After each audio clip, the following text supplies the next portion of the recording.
Hello, this is the Gecko.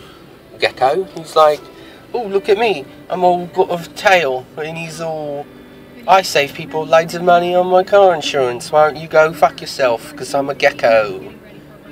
You stupid slag. Bumder. Ha! That's a good one, you should remember that. Bumder. You bumder? Alright, so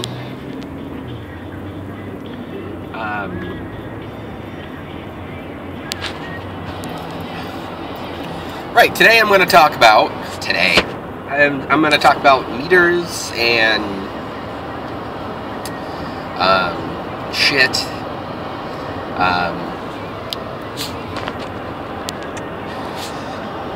So the way that the game works, mechanically wise, is there's two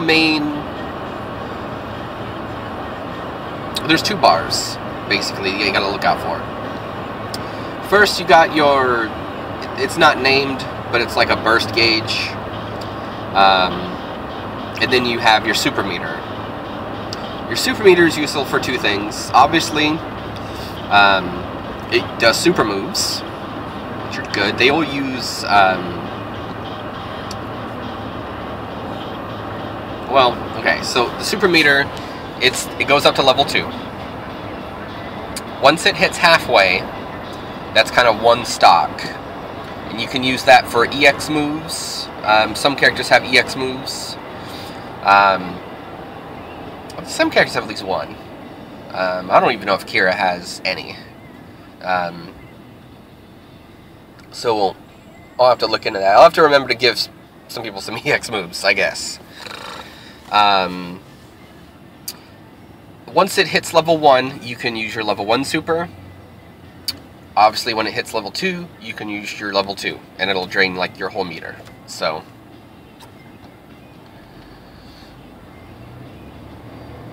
that lady in front of me, her car is fucked up. Is that a Legend? No, it's a CL. It's an Acura. She fucked it up.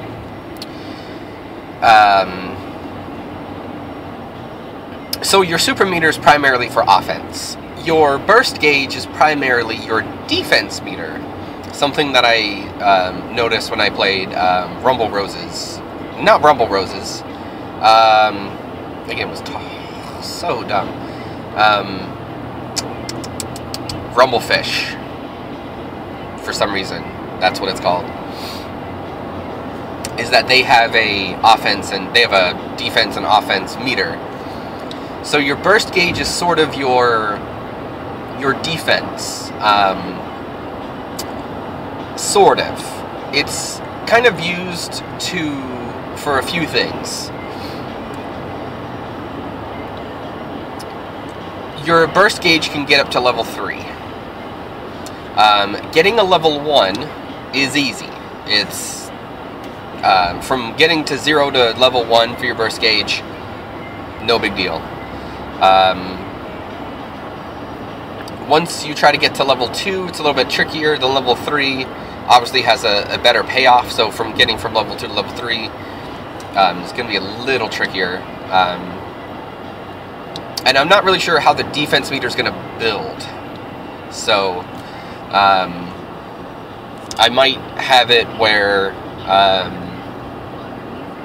I don't want to do it just based on how much damage you're taking. You know, play style or something. Maybe doing techs or throw techs, or, you know, getting out of combos, getting out of situations. You know, like rewarding players for, you know, playing smart, I guess. Not too sure I'm gonna do that yet, but when you're at level 1, you can do two things. You can use it to cancel your moves. So think of it like an FADC without the dash forward, basically. Although you could dash forward, but you just have to hit the button. Because it's going to have its own button. so it's going to be easy to use it.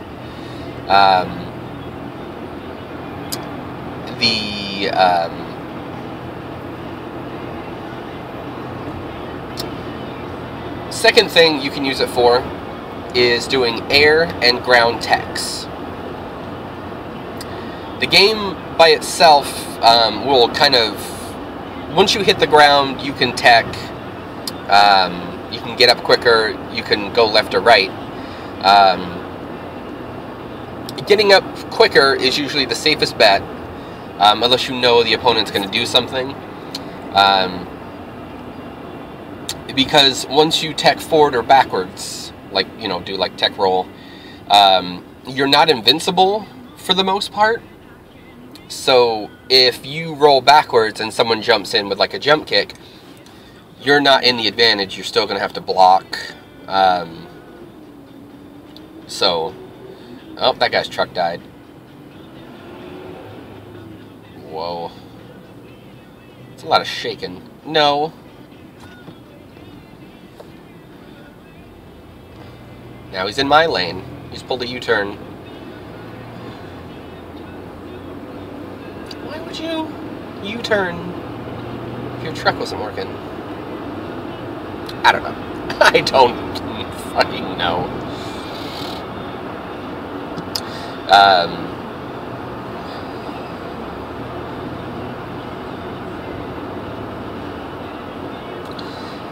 Totally forgot what I was talking about. This guy's being an idiot on the road. So, so air techs, your character, if it gets hit out of the air, really nothing you can do until you hit the ground. So what this will do is, if you use your timing correctly, and it's good not to just mash this button,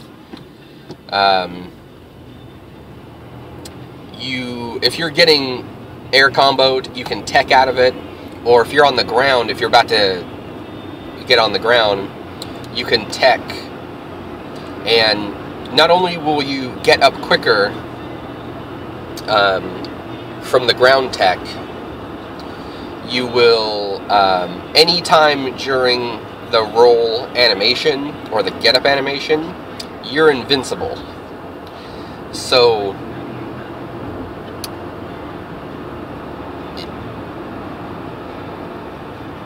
it's obviously good for defense. It's also good for offense. If you know someone is going to pressure you on wake up, tech on wake up and just blow them up. Now the other thing is too, is that since the defense meter is a little bit harder to build, you can trick people into using it for no reason, which is kind of funny. Now the air tech is basically just to get you out of air combos if you're stuck in them, or if you know you're going to get comboed when you hit the ground, you can air tech, land on your feet, and you're fine.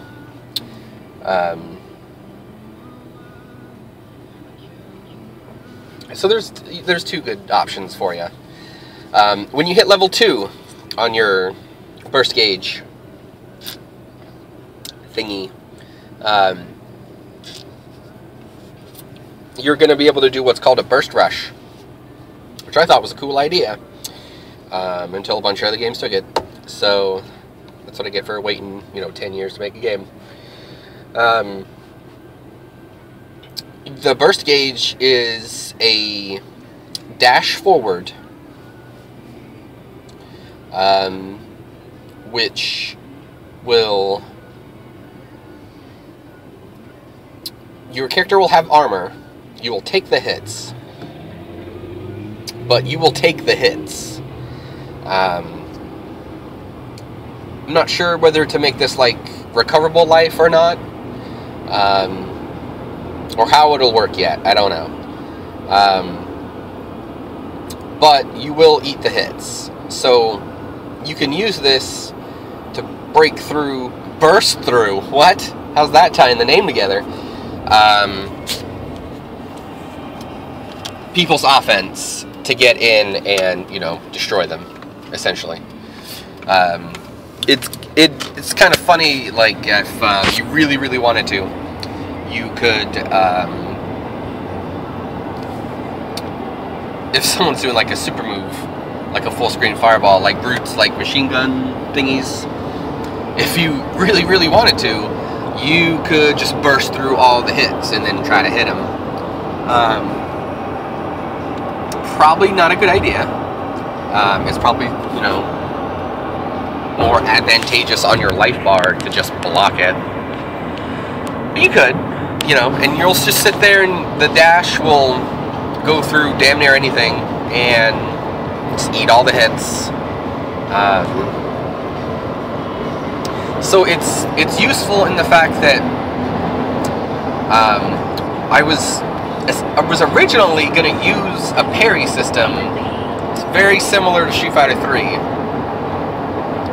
where you could parry, obviously, moves and counterattack.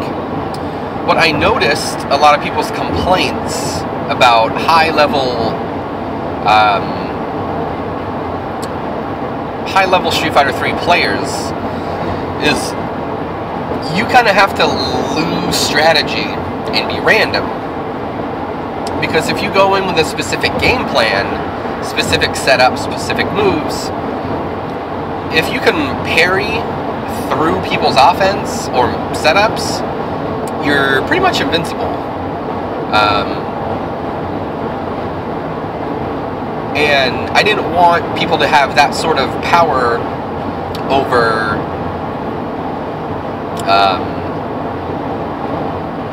other characters, because I didn't want what happened in Street Fighter 3.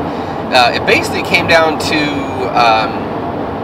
which characters could low, medium into super, and who had the best pokes that led into a super move. Sure, there's other factors, I'm sure, but when you watch the tournament play, especially the high-level players, they just poke, and they poke, and they poke. They get a throw in there, because you can't do shit about throws. And then, you know, you've got setups after the throws, but your throws were kind of like your safest way to get damage, because you can't parry it. And when you get parried, you generally are at a complete disadvantage. I had originally had this, like a stun, back when there was like a stun gauge in there. You could definitely parry. Parrying wouldn't give you the same offensive advantage as Street Fighter 3's, where literally you can just parry and then low, medium, super. It's kind of how people played it.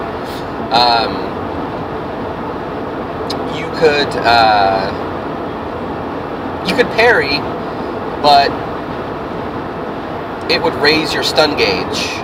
So, and if your stun gauge went all the way up, it wasn't really a stun gauge, I should say, but if it went all the way up, it would flash, and you can't parry anymore. So there was only like a certain ways you could do it, which I felt was not, like, if you're doing a good job parrying, you should get punished for it, but it was just another defensive tool to counteract like all the offensive stuff that was around. I found no good way to implement it. So sorry about that.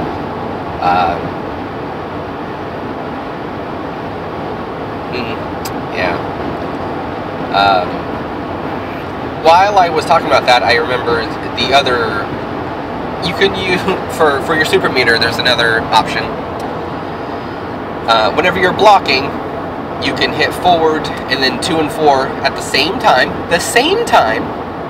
And you will use an EX to pretty much do an alpha counter. Except this alpha counter kind of goes through everything. So whenever you get hit with the block, the enemy's going to freeze, and then you just, you know, alpha counter through it. So, you know, uses a stock of your super meter though. So deal with that, I guess.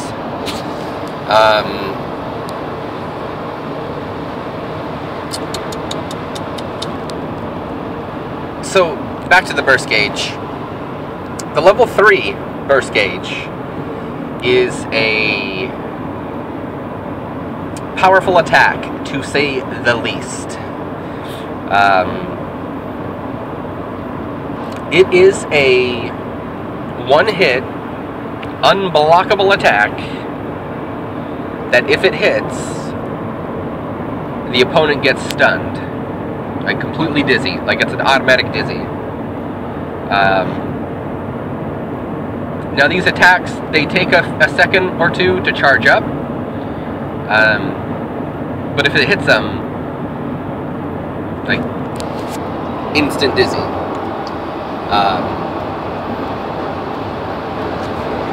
And you can't break out of a dizzy or stun, so you get stunned.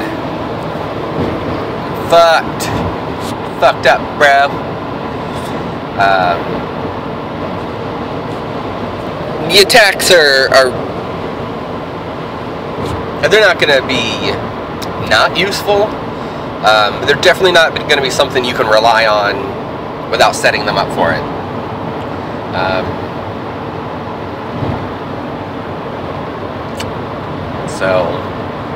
But they get hit with it, boom, dizzied.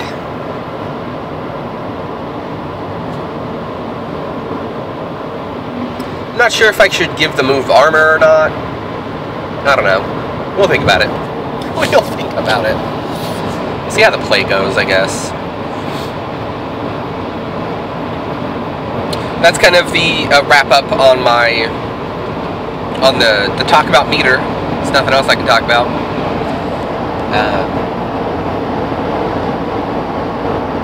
The other thing I could talk about was I was toying around with an idea of customizing your characters without 1,000 shitty gems floating around.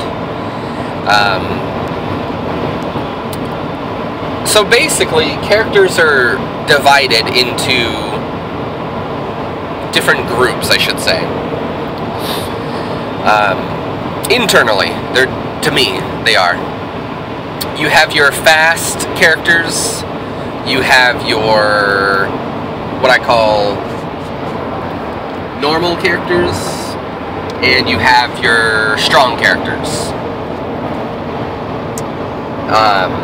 Now you have people that are like extremely average, you have the characters that are extremely fast, or you have your characters that are extremely strong. And then you have a bunch of the gaps in the middle filled in with various characters. The idea that I was toying with is when I was designing the characters, I specifically made them strong in certain areas. So they have a scale of like 1 to 5. No one's a 1 either. And I think there's like maybe 2 characters that are a 5. Maybe 1 character. I think it's just Abraxas. Of 3 types, should say. There's, don't drop your phone while driving, you'll fucking die.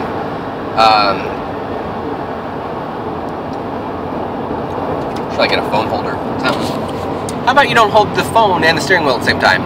That'll work.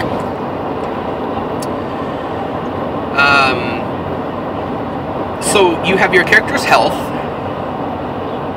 which is ranked 1 to 5, and you have your character. 1 is low, and 5 is high.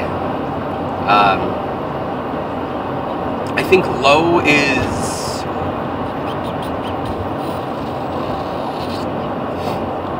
If I remember, I think low was 900 hit points, and highs were,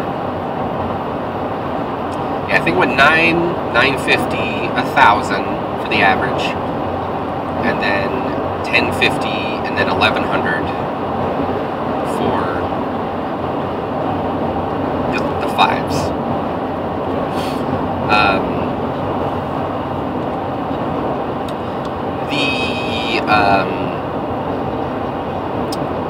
Your strength is obviously your power. Goes through 1 through 5. The characters with higher strength don't have combo potential. The characters with low strength do. So your usually strength and speed are kind of the same. Same type of level. Like if you have low strength, you have fast speed. So they work together.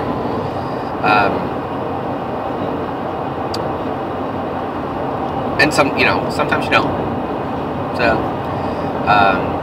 So yeah, your character's strength based on 1 to 5. Obviously 5 is the strongest, and 4 is stronger.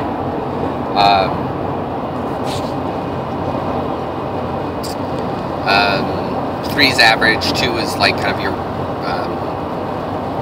2 would be your Ibuki, I would think. It's not really counting special moves to a point. It's really just counting your regular strength overall.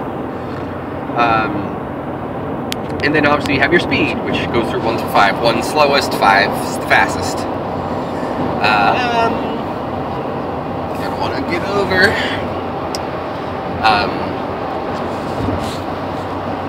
Now what I was thinking about doing was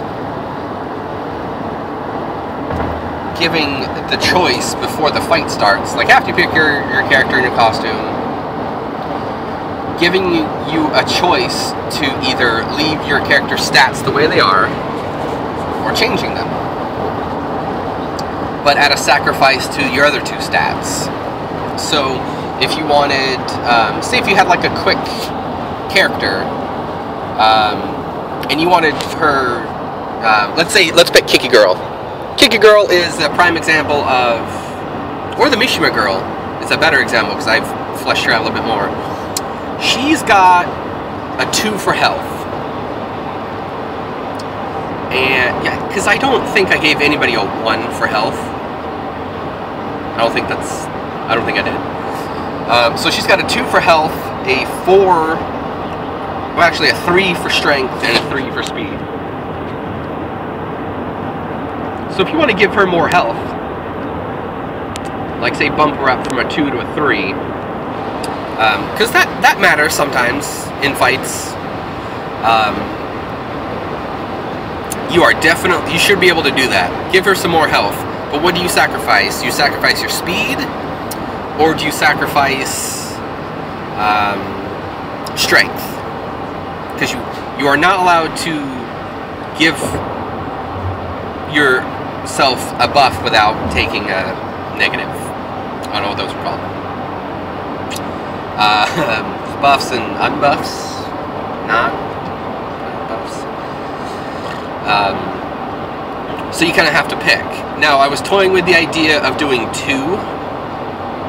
So, if you wanted to raise her health by 2, you'd have to lower 1 strength, 1 speed, 2 speed, or 2 strength.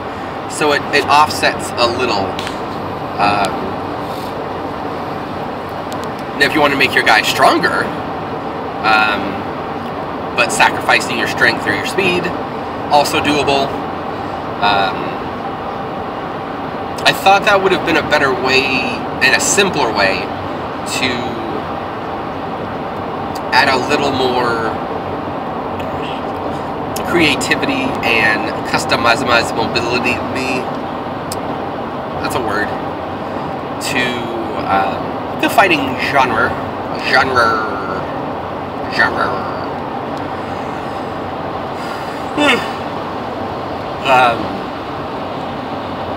I thought it was a good idea. I really like when they were talking about gems in Street Fighter Cross Tekken. I was like, gems! Yeah! Because it takes me back to a game called Street Fighter Alpha 3, where they had this world tour mode, and you could go around, fight people for no fucking reason, and there's no real plot to a lot of fighting games. But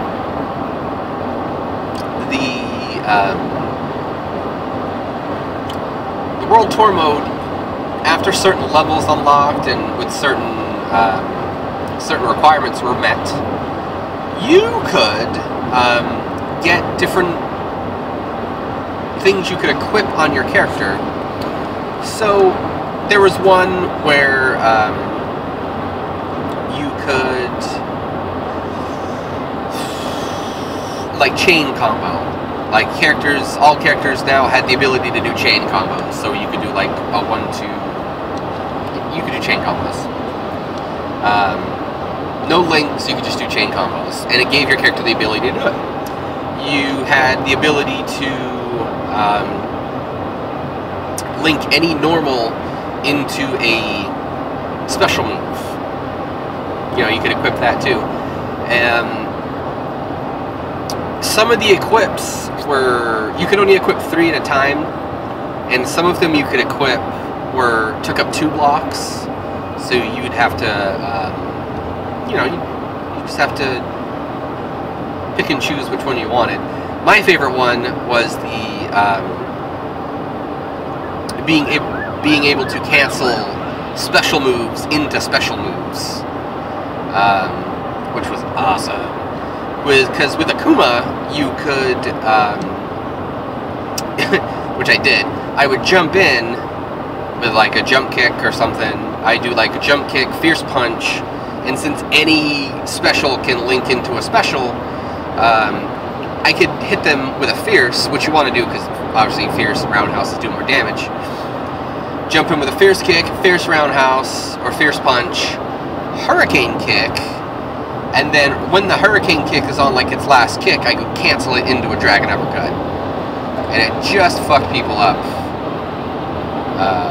And you could take that fucked up character and you could fight your friends with it.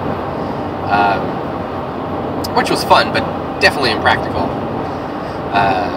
But it was fun that you could customize your own character the way you would like it. Which is another reason I loved Capcom vs. SNK 2. You had 6 different ways to play any character. So it doesn't really matter which character you played. There's 6 ways to be good. Some of them were okay.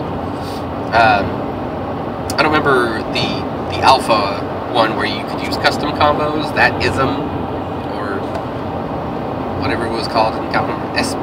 Grooves. I don't remember. I remember that one not being useful. I remember the parrying one being hella useful. Because not only could you parry, your meter was a level. You just had a level 1, but it was a level 3 if you think about it. Because in the regular C groove, which is the basic Capcom Alpha groove, where you had like level 1, level 2, level 3, your level 3 was your strongest one, and in that mode, your level 1 was your level 3, so your super move was automatically better than everyone else's. Then you had the SNK guys who had their own. So you had your King of Fighters style, where you could charge up your super meter, and then once you had your super meter, you'd have a little ball next to your meter, and you can use the super move as long as you have your ball. But it was a level 1. It was always a level 1. When your life got down to less than, I think, 20%? I won't say 20. Maybe it was 15, I don't know. Your life bar would flash, and you could use unlimited super moves anytime you wanted. Not as useful as it sounds, because like the desperation mode itself, people didn't really use it for strategy. Like, they were like, okay, I'm gonna lose the whole round and then come back with a barrage of supers. It was there just to kind of get you by, and it was useful. The cool thing was that if you had low life and like 1 or 2 stocks of your special, you could do like a level 3, essentially, of your super moves, which was more dangerous. But the only way to build super was to charge up. So there was that.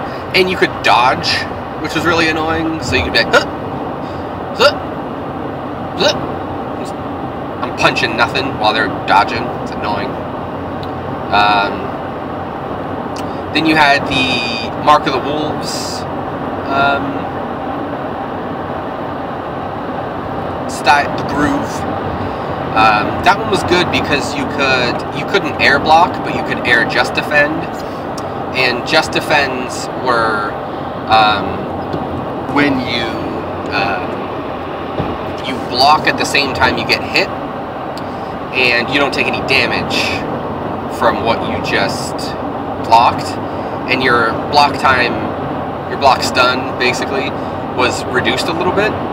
But it was just useful for people who would like to chip you out with fireballs and whatnot, because well, they couldn't, because you could just defend, and then you gain meter for doing it. So you know, do that. Then you had your K groove, which was a Samurai Showdown groove, which pretty much the more you got hit, the angrier you got, and your anger would explode into rage, and your character became like 1,000 times stronger, and he or she could use a level 3 when you got the crap kicked out of you. So not only did you become stronger, you have access to a super move, which if you landed it would devastate them because you're stronger. So there's that. And I just really like the way that picking your different grooves, even though you could fight against Ryu, no big deal, but you would have to, even if you picked any groove, you'd have to watch out for what that groove could do to enhance that character.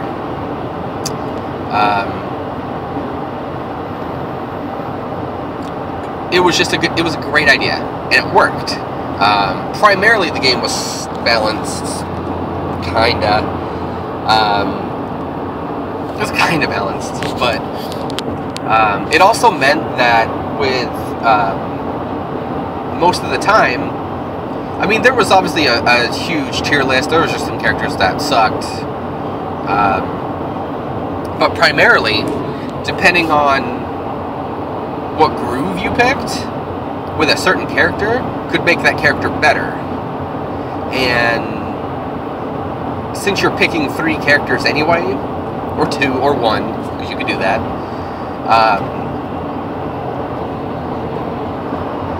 it added a lot of flexibility in the fighting. So it was just something you had to watch out for. Which is what I liked about it, to be honest. I liked the fact that you could have 2 people picking the same character, and that character could either have a different groove, or the character could be made stronger or weaker, and it would still work. The game would still function as a fighting game. It didn't seem broken. Now, Blanca, on the other hand, fuck that guy. He had, like, the best normals. Jumping normals, this, like, Crouch Fierce was too good. Too good! Sagat, I just jump kick people out of everything. The same thing with SVC Chaos until Jack picked Chun-Li, and Sagat sucks against Chun-Li, so... You know. Licking my coffee cup.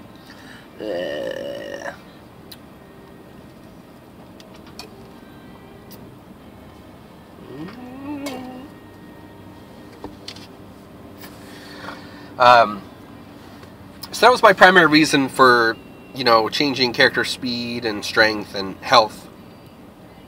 Obviously, you have to, if you need an advantage, you have to sacrifice something. So,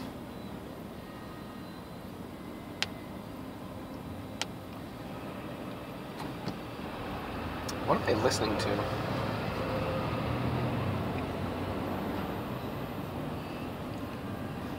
Dipshit. Fucking pain. No, this guy just turned to, like, into my lane. It was awesome. Loved it.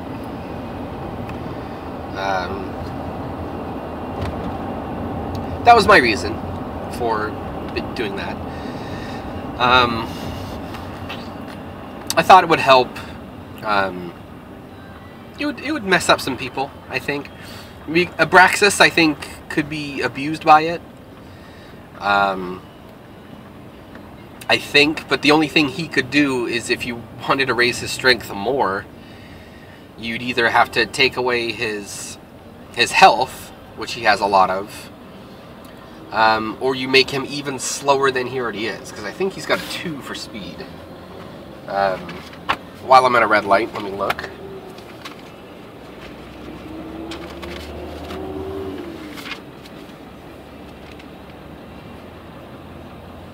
Yeah, see, Abraxas has a 5 for health, a 5 for strength, and a 2 for speed. So technically, you can't really do anything with that guy, because he's already at 5. So Abraxas is not useful for this mode at all. So you can't really do that. But if you wanted to make like a faster Abraxas, you definitely could do that. That'd be hilarious. Big giant guy hopping around. You know, it's doable. For other characters, you know, it's a little bit different.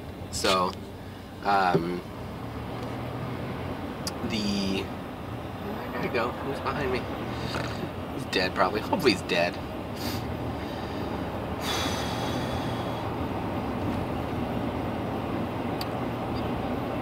I think it would just be like a thing. Some people might not even use it and just keep the characters the way they are and work with that, and that's good. If you want to make a little bit of a stronger character, go for it. If you want to go balls out and just go all strength and no health, you can probably do that too. I think it'll be fun. I like the fact that maybe giving them just 2 points to play with is not too detrimental. You know, lowering something by 2 to gain something by 2, you know, sacrificing one thing for another. I like it. I think it's a good idea. I like it. Another thing that I was toying with, and I'm not doing it, was well, I shouldn't say never, but it just seemed like a lot of work. Was that you could pick your characters level 1s and level 2s, a la Street Fighter 3, and then every character would have 2 versions of that character. I don't know where I was going with it, and I don't think it'll work with this game, but you're like, take Power for instance. He's a wrestler. His normal style was his regular Power style, where he was like close-in grappler, chain combos, chain throws, I should say, chain throws, grabs, and blah blah. And then he had a heal version, which was, it sort of relied on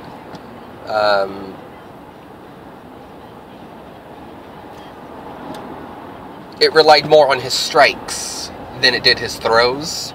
And then he got a new set of throws to, he had like a lot of stun throws, he had a lot of cheap moves, well, cheap wrestling moves, low blows and stun, like hits that would stun them,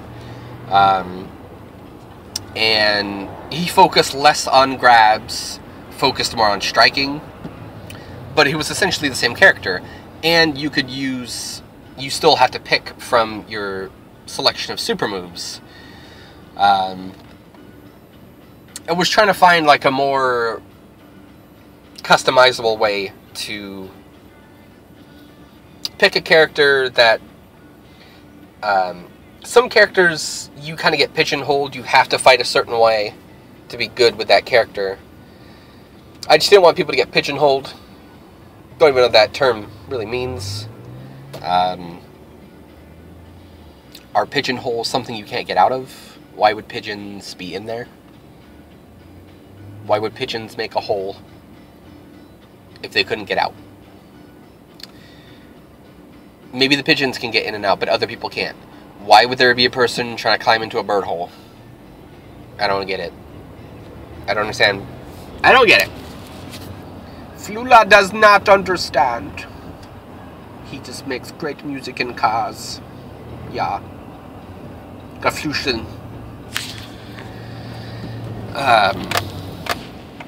Oh, sweet, another red light. This is awesome. Love red lights. They're my favorite color. Not. Except they kind of look like Christmas lights, so it's okay.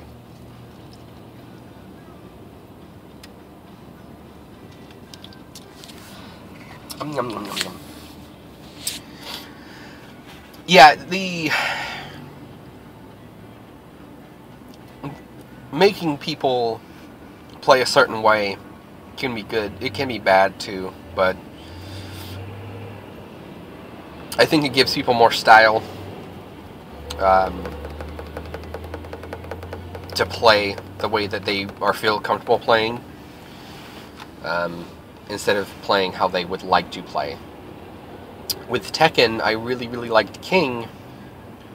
In Tekken 5, I should say. In Tekken 4 too, but it was so hard to win with King.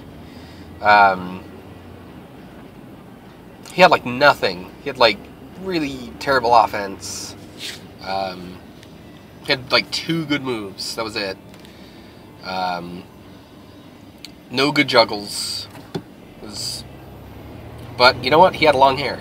And he had a cool looking outfit. So, and the Shining Wizard. So, that's why I picked him. I was just Shining Wizard the shit out of everybody. That was my strategy. Was to Shining Wizard everybody. It's a good game plan, I think. Okay, so you're turning. Bum bum bum bum bum.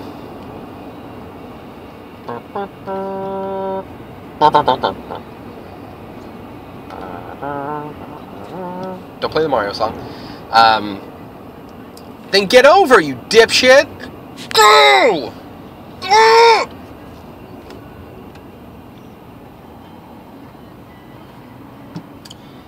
I don't understand. If you have room to get over, and I'm clearly letting you over, get over. It's not hard. Just move the car over. If you're not going to hit anybody, you're fine.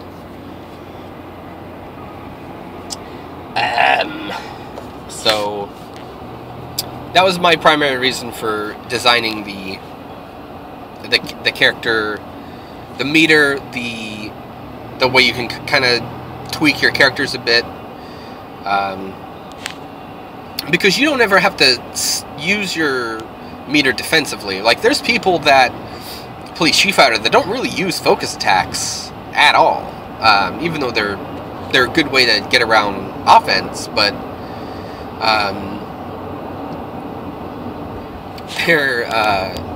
some people just don't use that tool there.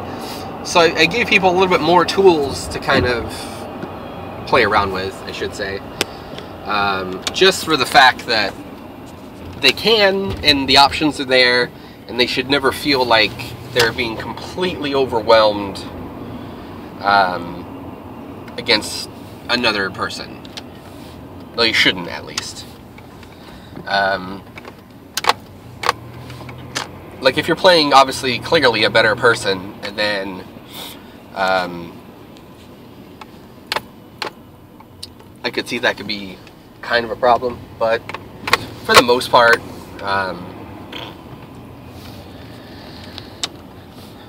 the game should also be fun, which is why I threw in, you know, characters like Bertha, Twinkle, Zebfu, his cast. There needs to be humor in it too, since humor helps a lot. It's just why I did it. Okay? This is why I fucking did it. I'm going to school. I'm gonna sit around at a computer for 6 hours and render a street lamp. Because that's my job. Thank you.